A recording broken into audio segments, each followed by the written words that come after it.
Hello and welcome back guys. अगर आप भी मेरी तरह भूतों की कहानियाँ सुनने के शौकीन हैं तो वीडियो में बने रहिए, लाइक एंड सब्सक्राइब कर दीजिए वीडियो को और इस डरावनी कहानी का मज़ा लीजिए।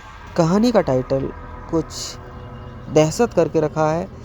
आई होप आपको भी दहशत हो इस कहानी को सुन के। तो चलिए शुरू करते हैं कहानी को। हेलो नटवरलाल जी, कैसे हैं आप? राजेश ने नटवरलाल जी का हालचाल पूछते हुए कहा। हे बढ़िया सो भाइयों, आप बोलो। मैं भी ठीक हूँ। वो जो 382 वाले फ्लैट की बात हुई थी, क्या हुआ उसका? हो जाएगा जी, आप चिंता ना करो। नटवरलाल जी को सोचते हुए पसीने से आ रहे थे।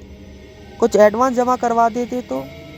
हो जाएगा सर, मैं कल ही आपसे मिलने आ रहा हूँ। जी धन्यवाद, भगवान थारा भलो करे। ये कहकर नटवरलाल जी ने फ़ोन रख दिया।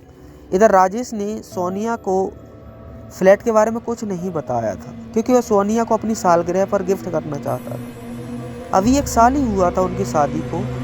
सोनिया का एक भाई रमन था, वह भी उन्हीं के साथ रहता था। सोनिया के माँ बाप नहीं थे, सिर्फ एक भाई था। वही बस सोनिया ही माँ थी और बहन थी।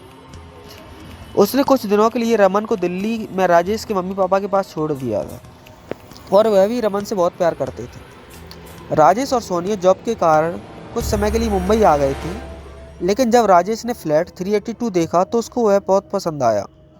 उसने सोचा कि क्यों ना मैं सोनिया को अपनी सालगिरह पर गिफ्ट करूं। वह मकान नटवरलाल जी ने लिया था एक चांदनी नाम की लेडीज से। पहले वह ही इस घर की मालकिन हुआ करती थी। बाद में उन्होंने नटवरलाल जी को यह फ्लैट बेच दिया था। नटवरलाल जी एक प्रॉपर्टी डीलर थे। उनका काम ही ऐसा था, सो वह कोई भी फ्लैट, मकान, प्लॉट जो भी मिले खरीद लेते थे और अच्छे पैसे लगते ही उनको बेच देते थे। नवी मुंबई में यह फ्लैट सही पैसों में राजेश को सही दाम लगा तो उसने खरीदने का फैसला कर लिया था। दूसरे दिन राजेश नटवरलाल जी से मिलने उनके ऑफिस आ जाते हैं। हे वाया, तुमको फ्लैट तो पसंद है ना? नटवरलाल जी ने चाय की चुस्की लेके हुए कहा। जी नटवरलाल जी। राजेश ने हाँ में सिर हिलाया और चाय की चुस्की लेने लगा। राजेश ने पेन निकाला और वह प्रॉपर्टी के कागज पर साइन कर दिए। धन्यवाद राजेश जी, ऑफिशियली अब ये आपका फ्लैट हो गया है। दोनों ने हाथ मिलाया और राजेश जी ने मिठाई नटवरलाल जी को खिलाई। राजेश ने पैसे से भरा बैग नटवरलाल जी को दिया।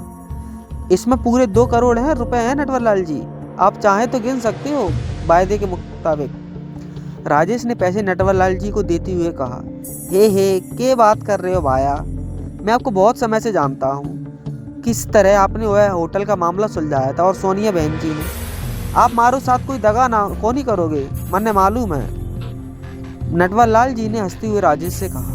अब आप जाकर उस घर को अपने हिसाब से सजा लियो और ये लो चाबी फ्लैट की। राजेश ने चाबी अपने बैग में रख ली। वह बहुत खुश था कि आज अपनी पत्नी के लिए नया फ्लैट ले लिया, वो भी मुंबई में। यस। वह बाहर आया, जैसे ही गाड़ी में बैठा उसको लगा जैसे कोई सामने खड़ी है, वह भी बुत बनी हुई। वह हटने के लिए हॉर्न देता है।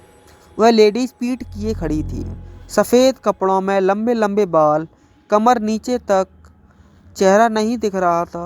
वह हॉर्न से भी नहीं हटी। क्या मुसीबत है यार, ये कहते हुए वह जैसे ही खिड़की से बाहर उसने बोलने के लिए बाहर झाँका, वहाँ कोई भी नहीं था। ये कैसे हो सकता है, अभी तो यहीं गाड़ी खड़ी थी। वह गाड़ी में गाना लगाकर ड्राइव करता है, लेकिन वह अपने गाने में मस्त होकर गाड़ी चलाने लगा। कोई नज़र नहीं आ रहा था रोड पर। अचानक जैसे कोई ट्रक तेज़ रफ्तार में उसकी तरफ तेज़ गति से उसकी तरफ बढ़ रहा हो, लेकिन वह अपनी मस्ती में गाड़ी चला रहा था। अचानक उसकी नज़र ट्रक पर पड़ती है तो वह गाड़ी को साइकिल ट्रैक पर चढ़ाकर अपनी जान बचाता है, मगर वहाँ पर कोई ट्रक नहीं था। राजेश सोचता है, शुक्र है कोई इस ट्रैक पर नहीं था, वरना बेमौत मारा जाता बेचारा। पहले वह लड़की और अब यह ट्रक, आखिर हो क्या रहा है मेरे साथ? वह फ्लैट नंबर 382 पर पहुंचता है। बाहर से सारा फ्लैट यूँ तो पेंट वगैरह करके अच्छी तरह चमक रहा था। वह जैसे ही फ्लैट का डोर खोलता है, पूरा घर रोशनी से चमक रहा था, लेकिन जैसे वह अंदर जाता है, अचानक लाइट चली जाती है। वह अपनी मोबाइल की टॉर्च से पूरे घर का मुआयना करता है। उसने जैसे ही बालकनी खोली, वह बहुत सुंदर सा नज़ारा था वहाँ। 5 फ्लैट के ऊपर का फ्लैट बहुत ही शानदार होता है और बालकनी से तो सूर्यदेव बहुत सुंदर दिखते हैं। क्या था उस फ्लैट में, क्यों हादसे शुरू हो गए थे राजेश के साथ, यहाँ नए फ्लैट लेते ही पड़ते रहे दहशत का माहौल। और अगर आप वीडियो को अच्छी लगी तो लाइक एंड सब्सक्राइब कर दीजिए वीडियोस को। नेक्स्ट पार्ट के लिए कमेंट करें।